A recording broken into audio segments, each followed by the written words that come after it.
We're learning new details tonight about the gunman responsible for opening fire just a few hundred yards away from former President Donald Trump today.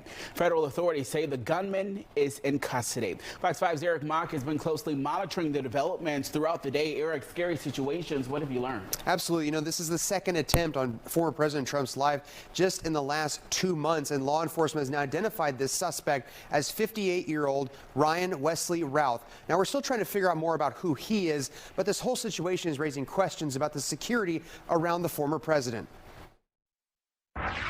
Former President Donald Trump is safe and unharmed. The update from the Secret Service after another attempted assassination against former President Donald Trump. Palm Beach County Sheriff Rick Bradshaw says a man was in the shrubbery surrounding the Trump International Golf Club in West Palm Beach and was armed with this AK-47 style rifle with a scope. Bradshaw says a Secret Service agent who scopes out the holes on the course ahead of Trump spotted the rifle barrel poking through the fence and immediately opened fire. And he was able to spot this rifle barrel sticking out of the fence and immediately engage that individual. The Secret Service says they're not sure whether the suspect, now identified as Ryan Routh, actually fired any rounds. Bradshaw says the shooter was close enough to the former president to possibly take a shot. Probably between 300 and 500 yards, but with a rifle and a scope like that, that's not a long distance. But Bradshaw says Routh then jumped into a car and sped off after the agent shot at him. Thanks to an eyewitness who got his tag number, Martin County Sheriff's deputies were able to quickly apprehend him on I-95. Sheriff Bradshaw and the Secret Service were asked how this man was able to get into the shrubbery and set up with a rifle at the golf course. At this level that he is at right now, he's not the sitting president.